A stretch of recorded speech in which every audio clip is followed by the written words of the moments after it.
Hello अस्सलाम वालेकुम, welcome to mathematics with job seekers channel.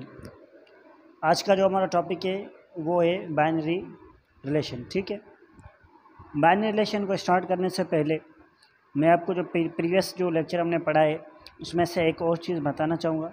वो ये है कि लेट सपोज यहाँ पर देखें कि अगर हमारे पास ऑर्डर पेयर में ये है कि भाई x plus 2 comma Y is equals to 3 comma 4, तो यहाँ पर बताएं कि x और y की क्या वैल्यू होगी। ठीक है, अब क्योंकि ये बता रहा है कि ये जो है ये आपस में बराबर होते हैं, इक्वल हैं, यह कंडीशन गिवन है। और हमें मालूम है कि ऑर्डर पेयर दो जो होते हैं आपस में इक्वल तब होते हैं जब उसका फर्स्ट कंपोनेंट इसके फर्स्ट के इक्वल हो जाए, सेकंड कंपोनेंट सेकंड के इक्वल हो जाए। क्या कहा? फर्स्ट का कंपोनेंट फर्स्ट के इक्वल हो जाए, तो आपने कहा ये इक्वल, तो इसका मकसद ये है कि 2 + 3 को किसके इक्वल कर देना है, इसके फर्स्ट कंपोनेंट के इक्वल कहा तो इक्वल हो गया। ठीक है, अब जो सेकंड कंपोनेंट है सेकंड के इक्वल होना, इक्वल कहा तो इक्वल हो गया। तो यहाँ पर क्या हो गया कि y की वैल्यू जो है ये 4 हो गई, तो यहाँ पर आपने x की वैल्यू को सॉल्व करना है, -2 हो जाएगा। तो ये हो जाएगा 3 में से -2 कटेंगे तो क्या बचेगा, बाकी 1 बचेगा। तो इसका मकसद ये हुआ कि x की वैल्यू 1 हो गई, y की वैल्यू क्या हो गई, 4 हो गई। इस तरह के क्वेश्चंस भी आ सकते हैं, बल्कि आते हैं जॉब्स वगैरह में। ठीक है, ऑर्डर पेयर में से। अब देखें इसको सेटिस्फाई भी करेगा। आप x की जगह पे ये जो गिवन था उसमें 1 रखें, ठीक है, और y की जगह पे 4 रखें, तो ये दोनों देखें इक्वल हो जाएंगे। ये 2 और 1 कितना होगा, 3, 3 कामा 4 इक्वल्स टू 3 कामा 4, ये दोनों इक्वल हो गए। तो इस तरह से जो है क्वेश्चन वो आ सकते हैं। चलो ठीक है, आज जो है हमारा बाइनरी रिलेशन है उसको हम डिफाइन करते हैं। ठीक है, अब ये जो होते हैं रिलेशंस, बाइनरी रिलेशन, यहाँ पर जो रिलेशन होते हैं उसको हम वो किस तरह से होते हैं, किसी भी चीज़ का यानी कि एक एलिमेंट ऑफ सेट का दूसरे एलिमेंट ऑफ सेट से, या एक नंबर का दूसरे नंबर से कोई ना कोई रिलेशन हो सकता है, या एक चीज़ का दूसरी चीज़ से कोई ना कोई रिलेशन हो सकता है। मिसाल के तौर पर अगर हमारे पास ए कोई ना कोई नंबर है, बी भी कोई ना कोई नंबर है, तो इनका बीच में इस तरह से रिलेशन हो सकता है कि भाई ए जो है बी से बी के इक्वल है, या ए जो है बी से ग्रेटर है, या ए जो है बी से लेस है। ये एक ए का और बी का आपस में क्या है, एक किस्म का रिलेशनशिप है। तो इस तरह से जो है उनका रिलेशन आपस में हो सकता है। और आपको वैसे बहुत सारे एग्जांपल है। लेट सपोज हमारे पास ये पेन है, ठीक है, इस जो ये जो कलर पेन है इसका जो है रिलेशन जो है पेज के साथ होता है। ठीक है, या हमारे पास बोर्ड मार्कर पेन होते हैं, उसका जो रिलेशन होता है किसके साथ होता है, बोर्ड मार्कर बोर्ड के साथ होता है। ठीक है, क्योंकि हम उस पर बोर्ड पे उससे लिखते हैं। ठीक है, तो इस तरह से हमारे पास अगर ट्रेन है, ठीक है, उस पर जो ट्रेन जो होती है उसकी जो पटड़ी होती है उसका और ट्रेन और उसका जो आपस में क्या होता है, रिलेशन होता है। समझ में आई बात? इस तरह से चीज़ों का जो गाड़ी का जो रिलेशन है अक्सर तौर पर जो हमारे यहाँ पर वो क्या है, वो रोड से होता है। रोड और इनके कार्स और व्हीकल्स जो होते हैं उनके दरमियान क्या होता है, एक किस्म का रिलेशनशिप होता है। ठीक है, इस तरह से नंबर के बीच में भी कोई ना कोई रिलेशनशिप है। मगर बाइनरी रिलेशन हम किसे कहते हैं? हम बाइनरी रिलेशन कहते हैं कि अगर हमारे पास लेट सपोज 2 सेट गिवन है, आप कहें कि भाई एक ए है और दूसरा हमारे पास बी है, देन हम बाइनरी रिलेशन जो होता है उसको आर से रिप्रेजेंट करते हैं। ठीक है, वो एक बाइनरी रिलेशन होता है आर का कहाँ से कहाँ तक, ए सेट से लेकर बी तक, या ए टू बी तक। तो वो बाइनरी रिलेशन होता ही तब है जब एक कंडीशन सेटिस्फाई होती है। आपने जो काम करना है उस एक कंडीशन में काम करना है। वो क्या होता है कि भाई ये जो आर है अगर ये ए क्रॉस बी का सबसेट बन जाए, ठीक है, इस subset of A cross B, आपने काम इस पे करना है कि भाई आर तब रिलेशन तब बनेगा ए क्रॉस बी का जब वो क्या हो जाए, सबसेट हो जाए। जब आपने उसको सबसेट बना दिया तो समझे कि वो रिलेशन बाइनरी रिलेशन हो गया। बस काम ही ये करना होता है, ये कंडीशन होती है। ठीक है, मिसाल के तौर पर अगर हमारे पास ए कोई भी जो है ए में से है और बी जो एलिमेंट है कोई भी बी सेट में से, देन बाइनरी रिलेशन को हम इस तरह से, या रिलेशन को हम इस तरह से शो करते हैं, A is related to B. इसको रीड किस तरह करेंगे, A is related to B. अगर रिलेशन नहीं बनाएंगे तो हम कहेंगे A is not related to B, इस तरह से बनाएंगे। ठीक है, चलो ये जो है हमारे पास जो था ये तो बिल्कुल वो था क्या कहते हैं कि बेसिक थी, या उसकी डेफिनेशन थी, एक्सप्लेनेशन थी। चलो ठीक है, आगे हम एग्जांपल्स पे आते हैं कि ये बाइनरी रिलेशन क्या होता है असल में। ठीक है, हमारे पास ए कोई भी सेट है, बी कोई भी सेट है, हम पहले तो इनकी क्रॉस प्रोडक्ट लेंगे। और हम क्रॉस प्रोडक्ट किस तरह से लेते हैं हमने प्रीवियस वीडियो में की हुई है, अगर आपने नहीं देखी कि वहाँ पर देखें। ठीक है, जब हम इनकी एक क्रॉस प्रोडक्ट ली ए और बी के बीच में, तो ए पहले है तो ए आएगा, बी सेकंड है तो बी आएगा। फिर ए क्रॉस प्रोडक्ट में क्रॉस कार्टेशियन प्रोडक्ट ली, जब ए और बी को के दरमियान कार्टेशियन प्रोडक्ट ली तो हमारे पास आंसर क्या आ गया, ये आ गया, ठीक है, ये वाला आ गया, ठीक है। तो यहाँ पर हम अब ए क्रॉस बी में से ये जो एलिमेंट्स हैं इनमें से कोई भी 3 हम सिलेक्ट करें, वो आपकी मर्ज़ी है जो भी लें। इस तरह से मेरी मर्ज़ी है, मैंने लिए, ठीक है।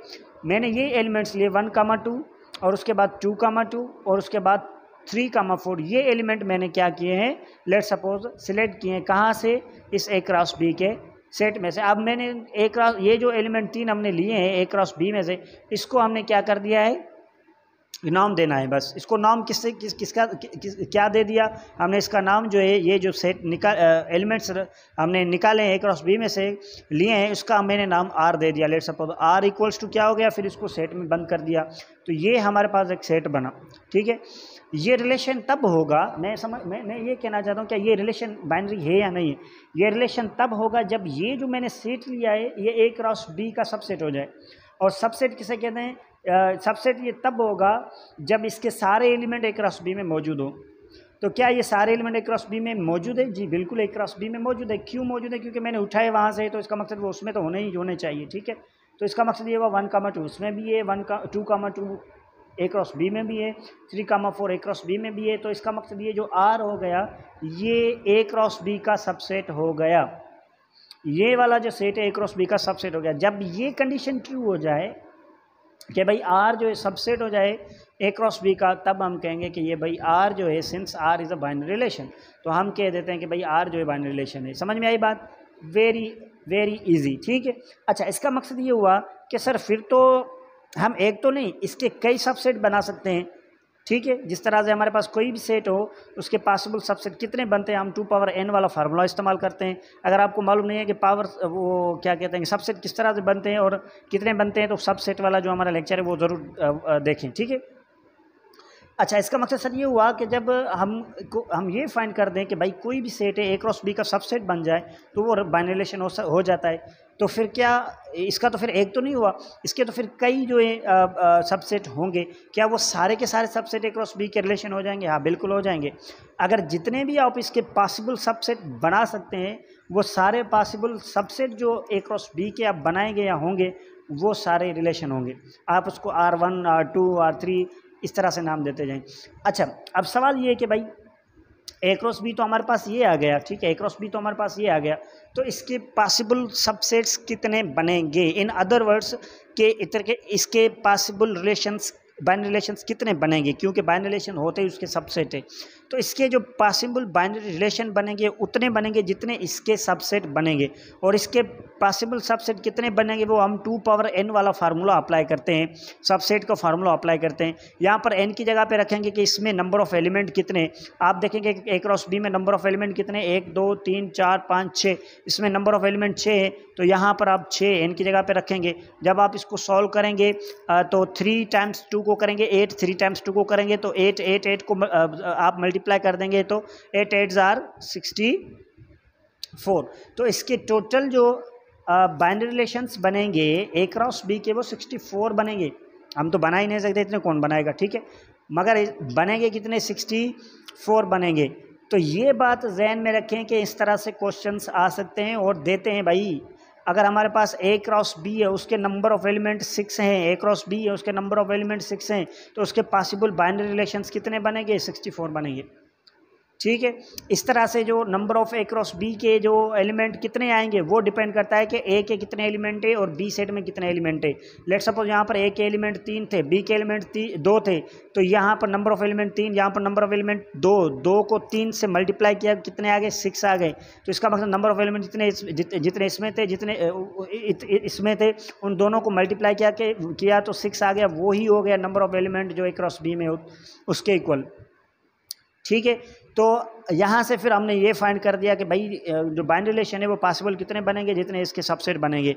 तो इसका मकसद ये हुआ सर नल सेट जो होता है वो सब सेट का, हर सेट का, सारे सेटों का और ख़ुद का भी सबसेट होता है। तो क्या नल सेट जो ए क्रॉस बी का भी सबसेट हो गया? बिल्कुल, नल सेट जो है ए क्रॉस बी का भी सबसेट बन गया। तो इसका मकसद ये हुआ, पहले आप स्टार्ट करेंगे नल सेट से, फिर आप यहाँ से एक सेट उठाएंगे एलिमेंट, उसको सेट बना देंगे, फिर यहाँ से एक और एलिमेंट उठाएंगे, उसको सेट बना देंगे, फिर इस तरह से एक एक एलिमेंट, फिर 2 2, फिर 3 3, फिर 4 4, फिर 5 5, इस तरह से आप बनाएंगे तो कितने टोटल बनेंगे, 64 बनेंगे। इस तरह से आपसे क्वेश्चन करेगा। समझ में बात आई। अब हमारे पास इंपॉर्टेंट रिजल्ट क्या है, इंपॉर्टेंट रिजल्ट यहाँ पर ये बतानी है आपको कि भाई हमारे पास नंबर ऑफ एलिमेंट ए में कितने थे, लेट सपोज 2, बी में नंबर ऑफ एलिमेंट कितने हैं 3, तो ए क्रॉस बी के नंबर ऑफ एलिमेंट कितने बनेंगे 2, जितने ए के एलिमेंट थे इनटू जितने बी के एलिमेंट थे, इन दोनों को प्रोडक्ट करेंगे, जितने आएंगे वो उतने ए क्रॉस बी के नंबर ऑफ एलिमेंट बनेंगे। अच्छा, नंबर ऑफ एलिमेंट जब इसके 6 बने ए क्रॉस बी के, तो पॉसिबल बाइनरी रिलेशन कितने बनेंगे, पॉसिबल बाइनरी रिलेशन बनेंगे 64। इस तरह से क्वेश्चन आएंगे, ये ज़हन में रखें। क्वेश्चन किस तरह से आ सकते हैं, पॉसिबल क्वेश्चन जो है एमसीक्यूज जो है किसी भी टेस्ट में ये इस तरह से आ सकते हैं, ज़हन में रखिए, ये स्किप नहीं होना चाहिए, ठीक है।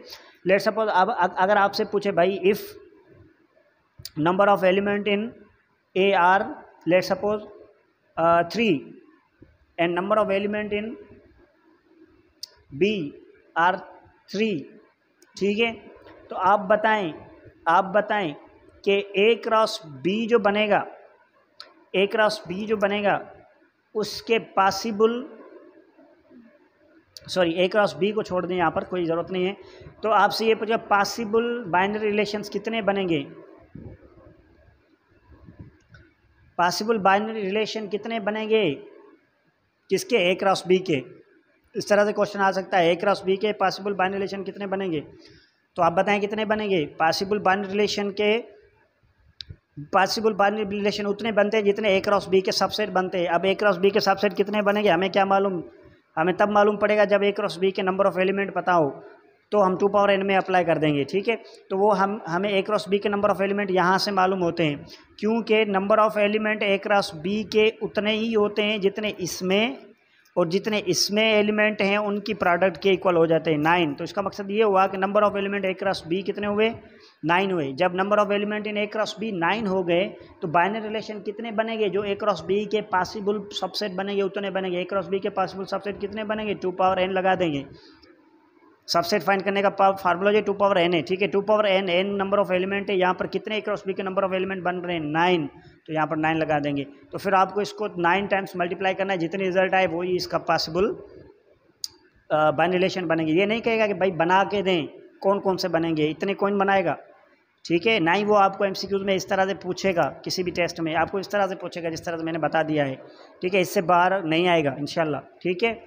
ये जो चीज़ है यहाँ पर हमने आज जो बाइनरी रिलेशन में कवर की, और इसके बाद हमारा जो नेक्स्ट लेक्चर होगा, चलो ठीक है, इस नेक्स्ट लेक्चर से पहले इसमें एक और चीज़ जो होती है वो भी हम यहाँ पर बता दें आपको, ठीक है। ये तो हमने रफ़ किया, अभी आपको बताया, ठीक है, इसको छोड़ दें, ठीक है।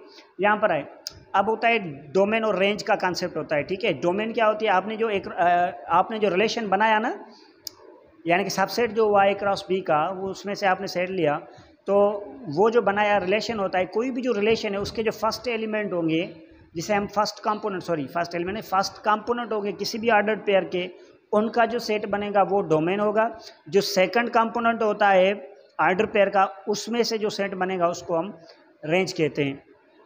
मिसाल के तौर पर यहाँ पर जो आपने लेट सपोज हमारे पास लेट सपोज ए हमारे पास ये है, चलो ठीक है, एक और एग्जांपल करते हैं, ए और बी, ठीक है, और बी हमारे पास है सी और डी, चलो ठीक है। हमने क्या करना है, यहाँ के रिलेशन बनाना है। रिलेशन तो इस तरह नहीं बनेगा, पहले आपने ए क्रॉस बी लेनी है, ठीक है। ए क्रॉस बी ली तो ए क्रॉस बी, ए कामा बी आ गया, सॉरी ए कामा सी आ गया, ए कामा डी आ गया, ठीक है, और बी कामा सी आया, फिर सी कामा डी आया, ठीक है। अब आपने यहाँ से क्या करने, एलिमेंट्स उठाने या इनके सबसेट बनाने, वो इसका रिलेशन होगा। आपने सारे तो बनाने, मैंने एक आपको या 2 आपको बना के दिखाने। लेट सपोज हम 2 बनाते हैं, R1 एक का नाम दे देते हैं। एक तो लेट सपोज हमने यहाँ पर कोई सा भी एलिमेंट लिया, बी कामा सी, ठीक है, ये इसका रिलेशन हो गया। क्यों इसका रिलेशन हो गया, क्योंकि ये सबसेट है किसका, ए क्रॉस बी का। ए क्रॉस बी का सबसेट किस तरह से हुआ, कैसे हुआ, ए क्रॉस बी का सबसेट इस तरह से हुआ क्योंकि ये इसमें एलिमेंट मौजूद है, एक बी कामा सी वाला, ठीक है। तो इसका मतलब इसका सबसेट बन गया। जब इसका सबसेट बन गया तो ये जो R1 है क्या कहलाएगा, बाइनरी रिलेशन, बस, ठीक है। हमने एक और लिया R2, आप कोई से भी यहाँ पे इसका सबसेट बना लें, ठीक है, या इससे एलिमेंट उठा लें, वो उसमें पुट कर दें, तो ये उसका सबसेट खुद ब खुद बन जाएगा। लेट सपोज आपने ए कामा सी लिया, ठीक है, और उसके बाद आपने सी कामा डी ले लिया, ठीक है। ये इसका क्या होगा, ए कामा सी इसमें मौजूद है, सी कामा डी भी इसमें मौजूद है, ये इसका ए क्रॉस बी का क्या हो गया, सबसेट बन गया। जब इसका सबसेट बन गया इसका मकसद ये हुआ कि R2 इसका क्या हो गया, रिलेशन हो गया। तो अब इसमें से डोमेन क्या है, कौन सी है और रेंज कौन सी है। यहाँ पर जो इस आर जो है आपने बनाया है, या इसका फर्स्ट जो कंपोनेंट होगा इसके ऑर्डर पेयर्स का जो फर्स्ट कंपोनेंट वो डोमेन होगा, जो सेकंड होगा वो क्या होगा, रेंज होगी। तो यहाँ पर जो R1 का जो सॉरी हम इस तरह कहें कि डोमेन ऑफ R1 जो है उसका सेट क्या है, वो है ही बी, सिर्फ एक एलिमेंट है, ठीक है। इस तरह से जो रेंज बनती है, ठीक है, R1 की वो क्या होगी, रेंज R1 की क्या होगी, सिर्फ एक एलिमेंट है सी। इसी तरह से जो डोमेन बनती है R2 की वो क्या होती है, जो फर्स्ट कंपोनेंट होते हैं ए कमा सी, ए कमा सी जो है इसकी R2 की क्या है, डोमेन है। इस तरह से रेंज जो है R2 की वो क्या बनती है, जो सेकंड कंपोनेंट है वो कौन से, सी और डी, ये होती है रेंज और ये होती है डोमेन होती है, ठीक है। अच्छा, आपने कहा कि सर जो रिलेशन होता है वो इसका सबसेट होता है, वो प्रॉपर हो इम्प्रॉपर हो, कोई मसला नहीं है, प्रॉपर भी हो सकता है इम्प्रॉपर भी हो सकता है। इसका मकसद ये हुआ कि ए क्रॉस बी ये सारा सेट ले लें तो वो तो इसका इम्प्रॉपर सबसेट तो बनेगा ना, क्योंकि इक्वल सेट हमेशा आपस में इम्प्रॉपर सबसेट बनाते हैं। चलो ठीक है, वो उसका इम्प्रॉपर सबसेट बन जाएगा तो क्या उसका रिलेशन हो गया, जी बिल्कुल रिलेशन हो गया, क्योंकि वो उसका क्या हो जाएगा, कोई भी आर अगर ये इक्वल हो जाए किसके, ए क्रॉस बी के, जब ये कोई भी आर ए क्रॉस बी के इक्वल ये सारा का सारा ले, आप उसको आर नाम दे दें तो वो किसका, इसका सबसेट हो जाएगा, मगर इम्प्रॉपर हो जाएगा। जब कोई भी प्रॉपर इम्प्रॉपर बने कोई फ़र्क नहीं पड़ता, मगर वो उसका रिलेशन ज़रूर बन जाएगा, ठीक है। तो आज की जो पॉइंट थी वो ये है कि आपको ये दे सकता है कि भाई आपके पास नंबर ऑफ़ एलिमेंट जो ए क्रॉस बी के इतने हैं, तो बताइए कि इसके पॉसिबल जो बाइनरी रिलेशन है वो कितने बनेंगे। तो आपने सिंपल सा 2 पावर n का फार्मूला लगा देना है, क्योंकि ए क्रॉस बी में जितने नंबर ऑफ़ एलिमेंट होंगे उसके जितने सबसेट बनेंगे वो एक एक सबसेट उसका क्या होता है, रिलेशन होता है। तो उसके जितने सबसेट बनेंगे उतने इसके क्या बनेंगे, रिलेशंस, बाइनरी रिलेशंस बनेंगे। और नल सेट भी इसका बाइनरी रिलेशन है। एक चीज़ ध्यान में रखें, नल सेट जो है इसका बाइनरी रिलेशन है। इसका नल सेट क्यों बाइनरी रिलेशन है, क्योंकि नल सेट हर सेट का क्या होता है, सबसेट होता है। तो ए क्रॉस बी का तो सबसेट होगा ही होगा, तो इसका मकसद ये हुआ कि नल सेट भी क्या होता है, बाइनरी रिलेशन होता है, ठीक है।